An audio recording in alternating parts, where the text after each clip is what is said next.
On today's episode, the greatest shot of my entire season and possibly life happened this week. But don't worry, because we're so behind on emails, my ego will take prominence. It's huge. Look, I know it can be a slightly blur time of year, but the good news is twice a week, two chimps called Tom drop a whole load of golfing guff. Welcome along to Thursday's golf. Is that what it's... Is that okay to say? That's what we're calling it. That's basically. Here, and I'm going to extend the negative vibes. Yeah, keep them coming. I've just walked through my back garden, which is to my right-hand side, listeners, and this is where you find me in the sort of the TV, radio studio. I know where this is going. Yes, and I've just... we are rolling at 8 p.m. on Tuesday. It's a Tuesday that feels like a Monday after the bank holiday. Yeah. It's dark. It's dark. We got to address it. It's dark. We can't ignore it. So I actually, this is, you can tell that I do a radio show every day because, shall I go into radio voice? Okay, yeah. This one? Hold on. Before you do it, no, hold on. Sorry. Magic. Hello to Meghan Markle's favourite radio station. So today is Tuesday, the 26th of August, and today is the last day that the sun sets after 8 p.m. Tomorrow, 7:59. I was planning this link. I'm planning this link tomorrow, actually. So you actually beat me. Well, listen, can I just say, radio brother, make sure you say in the southeast in London, because rightly so, people who are not there have a totally different time of sundown, and they'll get shirty. Sounds like someone had some text to the show this afternoon. Well, yeah, that's fine. Yeah. So, yes, it's getting dark. And I feel it right now because as we sit here, this is dusk now. And this, we had our Littleston Family Week last week, which is one of the most magical annual pilgrimages to the mid-1950s that I'm lucky enough to go on every year. And my boys... Whilst I was in London dealing with a back cyst... Oh, we surely have to move on. We have to. I have. We're okay. It's looking okay.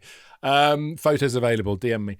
My boys were playing in golf tournament after golf tournament. We were getting fantastic coaching from the brilliant team led by James and Nick down there and Brad. And they were, and this is the most important thing, and people with kids will appreciate this, of an evening into the endless Kent sunset. It felt like 9:30, playing hide and seek, playing with water bottles, playing on their bikes, no phones anywhere. Look at these lovely memories you've created. This is what it's all about. But all of us, just so you all know, Tom, in the back of my mind there, as a man without kids, I was like, they better not be making bloody noise on the course. And I do think that, and I do feel that way. I'm all about, listen, open that sport, get them in, but for God's sake, keep them quiet. They were on mountain bikes and they were playing around the practice green area and the chipping green area. And when I arrived, I was horrified. They were not on the green. At no point were they on the green. But one of my sons was very close. And I went, come here, you. And I gave him the full gritted teeth. But I just want to take a moment. And someone alluded to this on an email not long ago. And it made me very emotional. And they talked about how you can guarantee that your kids will be treasuring every moment they play with you. And this is the thing this game brings. And I know that sport is a great bonding exercise for parents and kids. And let's be honest, often dads and lads, which is an awful gender stereotype, which is changing. Yeah. But I find myself with these two young boys who adore their golf and all this time that they're getting to go out and do these things. I'm so lucky. So if you have a 2-year-old or a 3-year-old and you want to get them into the sport, all I can recommend is bullying them. Do it. Make it happen. It's a Project Tiger. Yeah. Make it happen. Be relentless. You think? Was it who was Tiger's dad? Errol, Ernie, or Earl? I want to say Earl. Earl. You think it was Earl? Actually, you think Earl was chill? He was the opposite of chill. And look what he made. You got Be More. I want to say Be More Earl, but I think there's a few sort of relatively controversial things in his history I probably don't want to be delving into. Yeah, maybe not.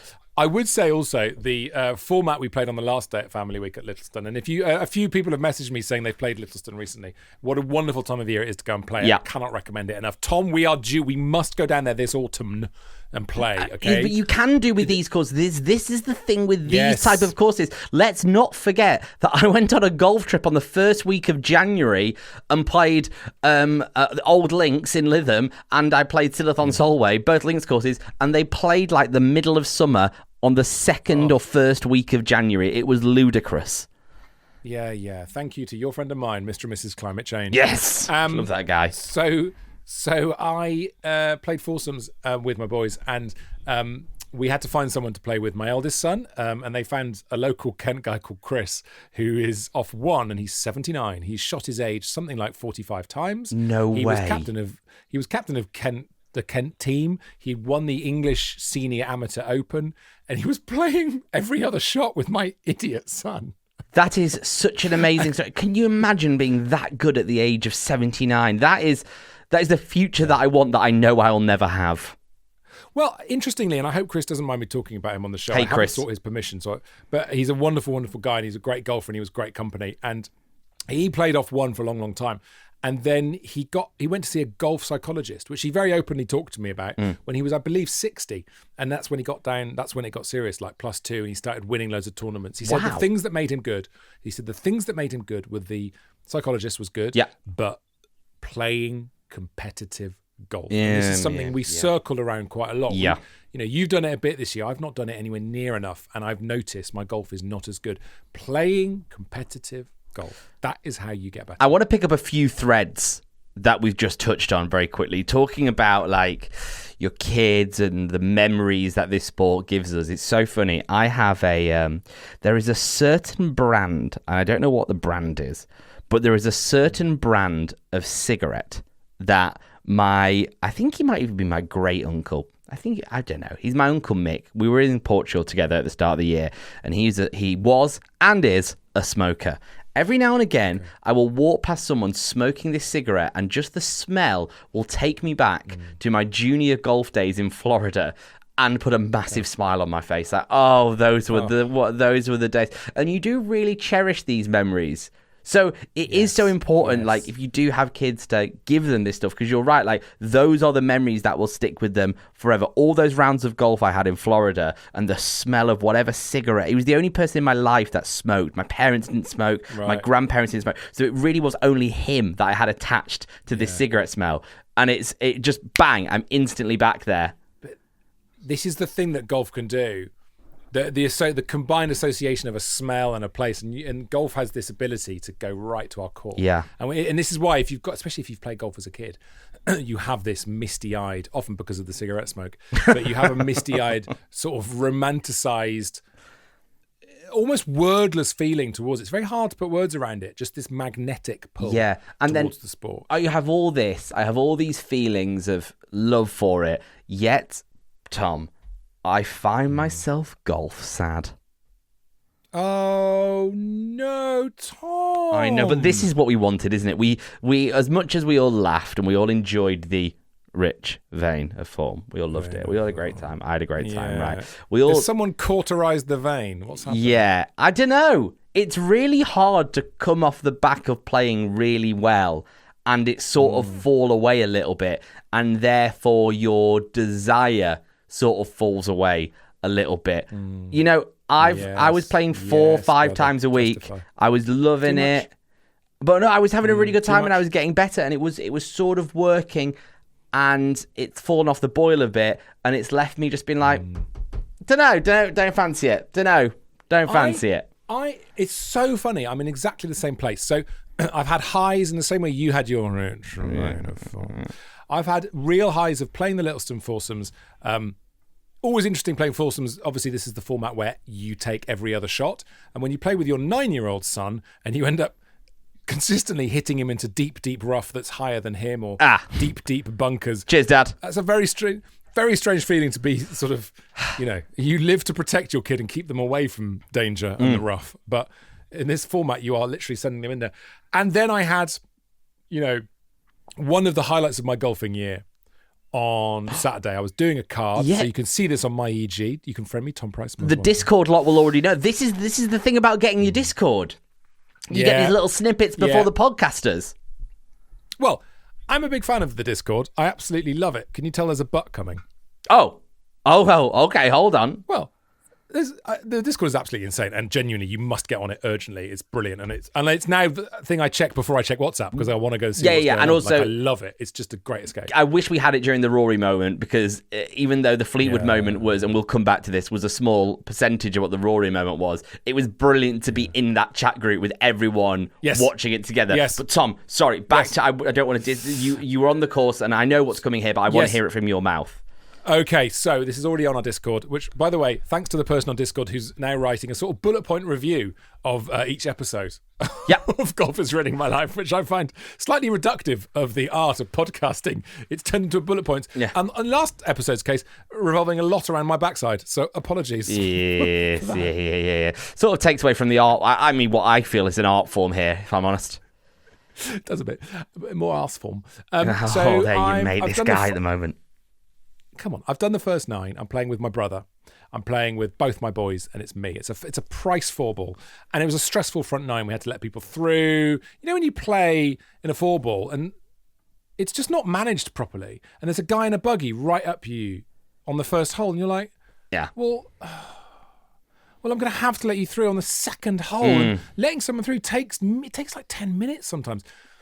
And they were they're very nice. No one was unpleasant in this situation, but it's just like, why isn't this being managed? Why aren't all the 2s and 1s being put together? I think there should be a default. When you book a tee time as a single, the default should be you accept you're going to get lumped together by managers at the shop. And you can say, sorry, no, I really want to play by myself. And that's fine. But I think the default should be, cool, you're going to join in with this group. Can we sidebar on that really quickly? Because there will be people who listen to this podcast who will know more about this because this was an old school thing. But there are older members of my place that wang on about the system they had. And it's a little bit, things were better in my day. But I wonder if anyone has any knowledge of this system. They bang on about this system where if you were a 2-ball, you would only have a certain window of tee times that you could play in. And then if you were a 4-ball, there was another window of tee times that you could play in. And also, if you were a 2-ball but you missed a window, well, was a window on the back 9 in an hour or whatever. And they all say it produced the quickest golf they can remember.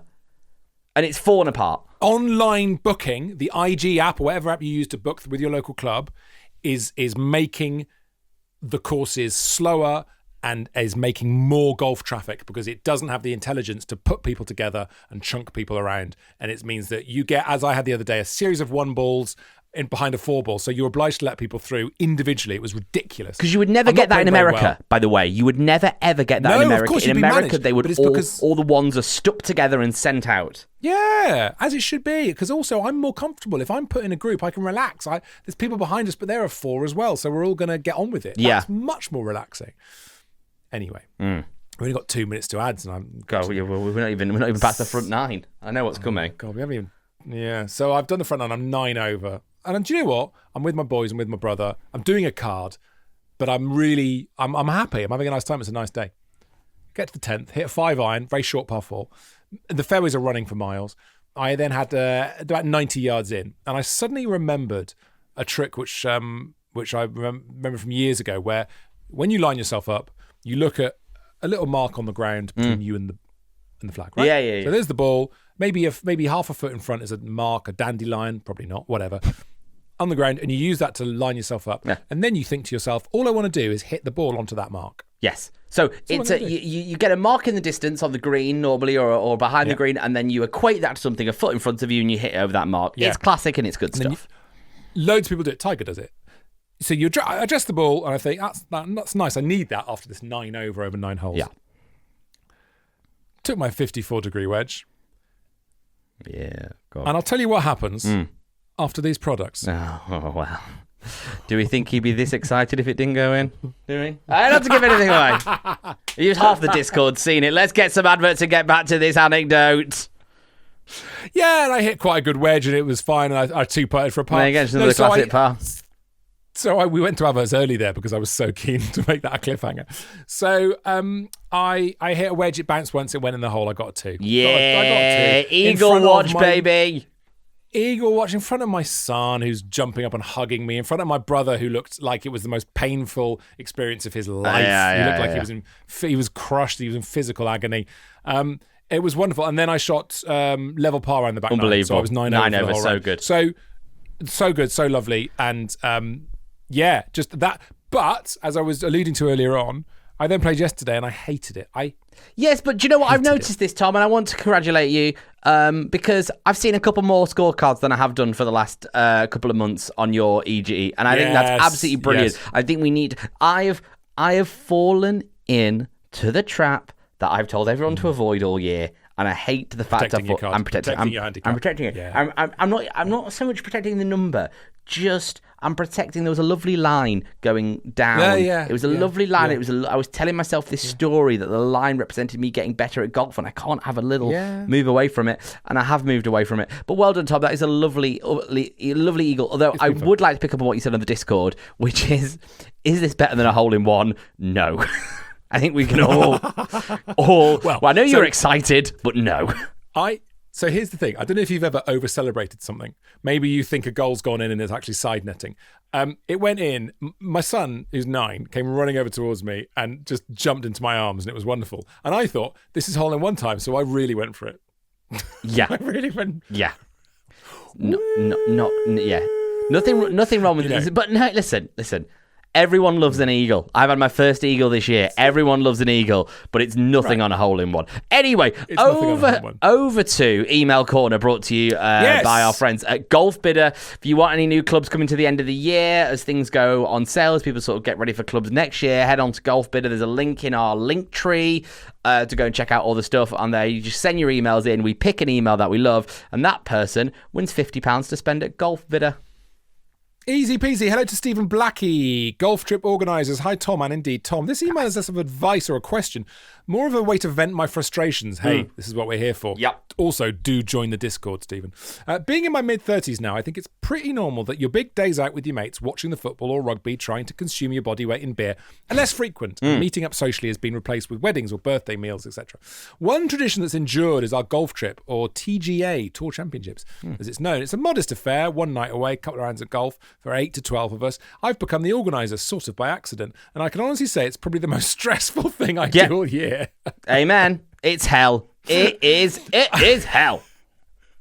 The organisers, these are the people we need to send the love out to. The golf trip organisers. Me. I didn't even consider. Hello. Yeah, I know. You get so stressed about your Preston lads. I didn't even consider what issues we could encounter organising a couple of blokes to play golf. We've dealt with everything from having to change the set meal choices because, and I quote, I forgot I don't like spicy food. Just get a curry. You get a cobra if you want. So why order a chicken madras curry? To one player dropping out the day before because he forgot, he was still legally married to his previous partner and was getting married again the week after the I got to say, that's huge. Had to frantically deal with legal issues. That is a level of blokey admin balls up that previously never seen. Dicks. Men are such dicks. It makes me so happy. We're just such chimps. Yeah, we're awful. Because I know I would do that. This is the sort of thing I would do. It's forgetting your passport's expired. It's when I was going to Florida and I ordered a taxi to Gatwick. I was flying from Heathrow. This stuff happens until you have someone in your life to organise you. Yeah, exactly. You need your holiday rep. You need a holiday rep. That's what it is. Yeah. The requirements that I receive for the trip is normally, and this is really gets difficult, weekends only, within 75 miles, mid-morning, tea times, midsummer, unrealistically cheap. Yeah. So every... Yeah. Oh, God, this is such a good email. This is so good. Can it be 10 quid and near my house? Yeah. And can I be legally divorced? But hold on, so we can get you 10 quid near your house, or for £15 we can get you 3 of the best courses in Morocco. No, we'll take the £10 one. This is exactly it. It feels autobiographical. It's male groupthink. Yeah. Every year I'm tasked with the job of finding a decent golf course with accommodation within a 75-mile radius on a weekend in the middle of summer that's convenient for everyone and their wives because they've always got to check first before letting us know, which for some reason takes 3 weeks. Yeah. So to all you broken golf trip organisers, stay strong, keep up the good work. P.S. I'd have gone to Morocco with you and appreciated someone organising it. This is fantastic. This is one of my favourite emails. Stephen, that is such a good email. Well done. Over to Brian saying, good day, Tom and the other Tom. Loving the podcast and the YouTube channel. clicked, liked, and subscribed. 5 stars rating on the podcast. Mate, you have done it. Can you subscribe and like? And that's interesting, Tom. We should mention that. If you go to Spotify and you write us a little review or on your Apple Podcasts app, it makes a massive difference. I mean, it's just something to mention, isn't it? Something to mention, yeah. And also, we do really appreciate those reviews on Spotify, so please do it. But anyway, this is how far back in the email inbox we are, Tom. And we are trying to get on top of the emails. So I'm sorry, but this is sort of shows how far back we are. Congrats on the eagle, Tom. Well played, sir. And that's this Tom, not that Tom. He's not that quick. I was very intrigued by your new putting process. Do you remember this, as I described on your show this week? This is brilliant. Tom, this is a whole episode, this. Yeah.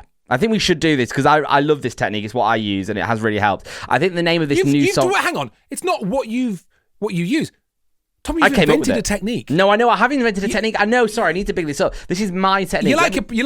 You're like a Prestonian aim pointer. Hello and welcome along. I'm going to teach you my trick that's going to make you hold more putts than you've had hot dinners, which is quite a lot.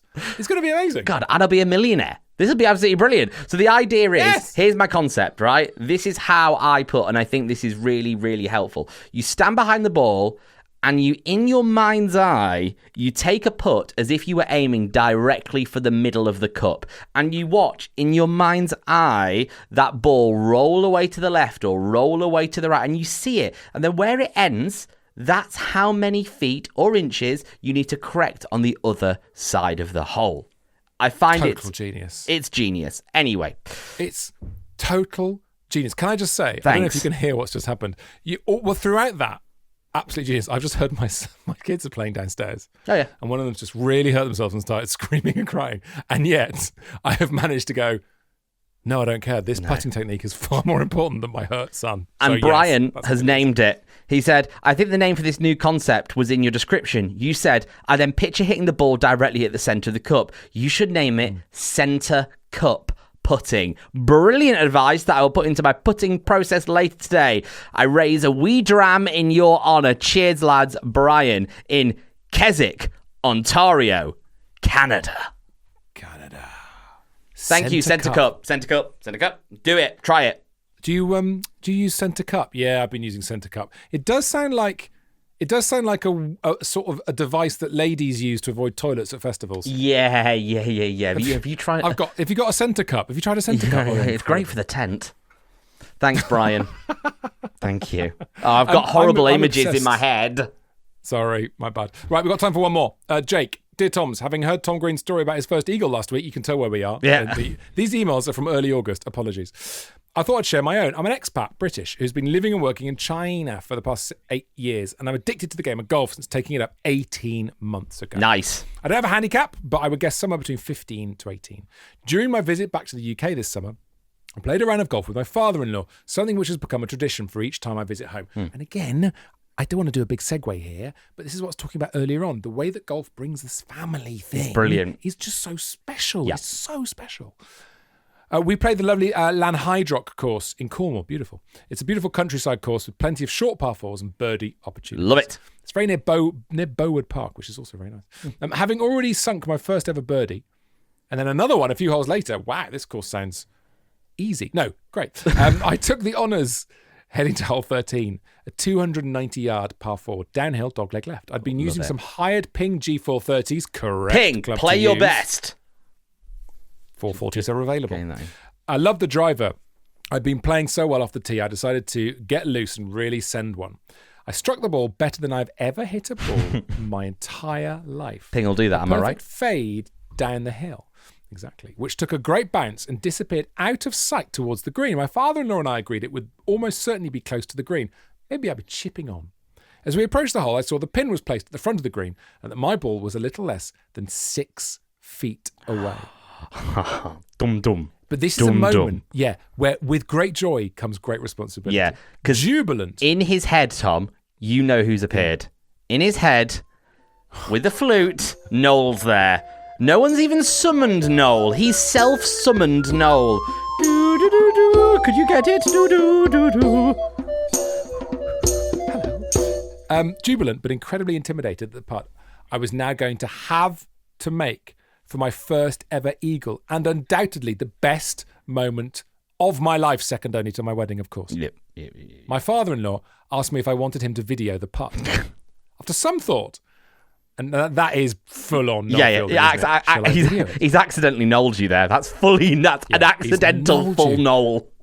God, that's going to become the most niche, tenuous golfers ruining my life in joke. He's knolled you. To have to explain how we've come up with knolled, which is now in, by the way. That's now locked in. Yep. If someone could on our Discord, if someone could write as a new headline, Gurmal in jokes. Yeah. Hold on. That would be very useful. Merch idea, you've been knolled. Give me a second. Get me a pen. Oh, God, you've been knolled. On the back of the hand, you've been knolled. You've been knolled. Lovely. Yeah. That'll be on caps by the end of the year. Oh, fantastic.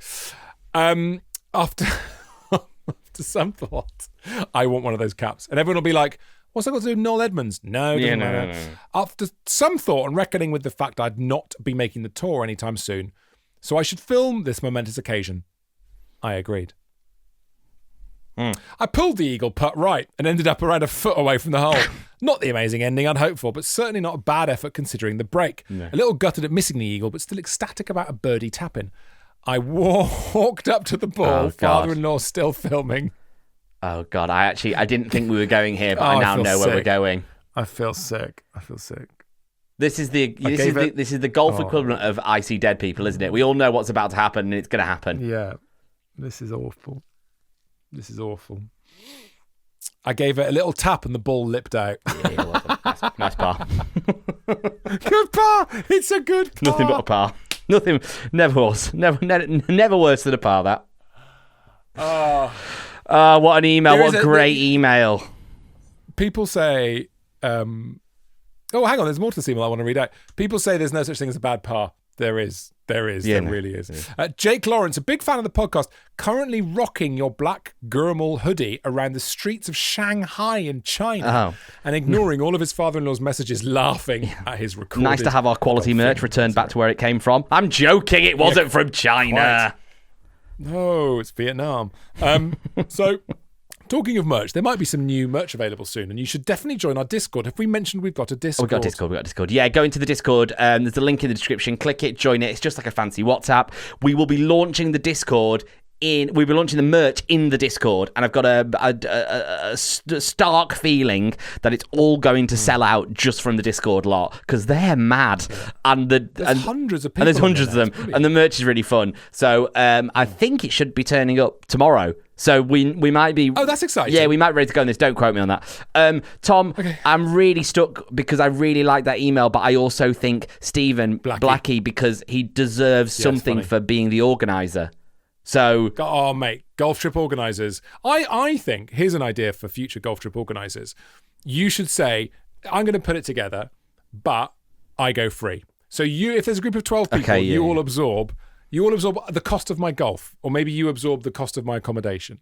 Because then I would have no problems organising it, don't you think? Yeah, so, I mean, that's such a sensible idea. But if you can't get blokes to agree to go more than 75 miles away from their home, then you're not going to get them to pay for your golf. And in the next 90 seconds, we're going to talk about Tommy Fleetwood winning. Good luck. I thought it was up there. It's not as big as Rory, obviously, but the joy it gave me to watch PGA late at night and see that guy who we love in the same way we love Rory. In fact, I probably love him more than Rory. To get the monkey off his back. This is what's bookended the golfing season, is watching monkeys get off the back of British players. The handing of monkeys back. But he didn't play well, Tom. Back nine, he hit middle of every green. He was a machine. I've not seen him that consistent before. When did you realise he was definitely going to do it? Because genuinely, I didn't believe until he hit the approach shot on 18. No, when Can't Play started to fall away. Okay. Is that how you say his name? Something like that. Something like that. When he started to fall away. When that guy, Can't Play, got mentioned and got his name on the 18th, the American crowd didn't make a sound for him. No. And then the American guy went and his Tommy Fleetwood and they went crazy. Yeah. And I think, and we will do more on the Ryder Cup in the coming weeks, but I think the celebration of the team, Justin Rose filming him, which was so cute. Dad mode, full dad mode. Full dad mode, but full team bonding mode. You don't see that with the Americans. But they're mates, aren't they? That's the thing you've got to remember with them two. They are genuinely friends. They went on holiday to Portugal together like 3 weeks ago. Like they are family friends. It's a beautiful thing. No, I loved it, and Fleetwood. I thought he had it from about 15 all the way in, and it was great. I was so happy for him, and I'm not saying I'd given up, but I had lost a bit of hope with him. So picture the scene. I'd been at All Points East Festival in East London all day, watching my mate in a band. And I turned. What's very good there, by the way, when you do those that festival, a centre cup is really great if you want to avoid. Yeah, it is. Yeah, just in case. Yeah. So everyone's centre cupping. I was at All Points East Festival, a few beers, came home. Obviously, it's all kicking off. I have my wife and my wife's friend in the lounge with me, who I'm having to explain the back catalogue of Tommy Fleetwood's life to go, this is this is why this is important. This is a huge moment because X, Y, and Z, blah, blah, blah, blah, blah. At which point, after that and the win had happened, they both, Em said, you're going to have to do an emergency pod now, right? And I was like, all right, don't get, you know what I mean? She really got it. It was a huge moment. That's good. And that was being mentioned on Discord as well. And we will actually do a pod live on Discord at some stage too. But I think maybe for the Ryder Cup, maybe in the build up to the Ryder Cup, because they're also, Tom, going to be announcing the picks, aren't they? Have they announced that today? In fact, day now. It looks like Keegan Bradley is going to be the captain and play as well for the first time since 1959. Is that breaking news? Because I knew it was around today that they're announcing that. I don't know whether it's been announced, but I've seen I don't think it has been announced just yet, but at time of recording. But there's been, just before something gets announced, the press starts to really lean one way, like they know what's coming, but they can't say. Yeah. The press now is very much like this is going to happen. So. That's huge. That could be the advantage that we need. Massive. Per playing at Beth Page back. Because as we said a few weeks ago, the home advantage is ridiculous. It does become a little bit like if you're away from home, you're going to lose. But that could just be the edge. I think we've got more team spirit and we don't have a playing captain in the Ryder Cup is an absolute disaster. Have you seen what those captains are doing? They're on the radio the whole time. They're being buzzed around the course the whole time. They are organising and watching and telling people what to do. They cannot possibly play at the same time. Yeah. And the pressure that will be on him, knowing that it's a big call, that's a disaster for them. That's a disaster. And despite what we said on the podcast earlier in the week, it was a really good final event of the year. It was exciting. Having Tommy won made it worth watching. It was one of those moments where, just mention the Discord, everyone on Discord going wild, all my WhatsApp friends going wild. It was a really great end of season moment. Yes, indeed. And this is an end of episode moment as well. Yes. Thank you so much for listening. Thank you so much. If you are on our Discord, thank you. If you're not, I know we keep going on about it. Download the app. It's called Discord. Get it on your phone. You can do it on your computer as well. You don't just have to do it on your phone. You can do it on your iPad or whatever it is you've got. And it's like all these different headings with different stuff. So there's like tour chat and you just drop into it and you can say, oh, what did you think of Fleetwood? And then there's like, if you're trying to sell stuff, maybe you're trying to shift a few clubs, like me trying to shift a cart bag at the moment. I saw that. Then you can jump on there. It's a lovely old Titleist cart bag. You can jump on there and have a chat. So it is really, really good. The link to join our group is in the episode description. Yeah, it weirdly has become more than just like go on our YouTube channel or send us an email. There is a real community in there now that really builds underneath this show and is a big part of this show, and we want you to be part of it. And there's going to be things. Yes. There's going to be a giveaway when we get to 500 members, which is going to be over the next couple of days, and all the merch is going to go in there first. So we'll see you on Discord, and we'll see you back here next week, next Monday, for more of this. Whatever it was. Yeah, God knows.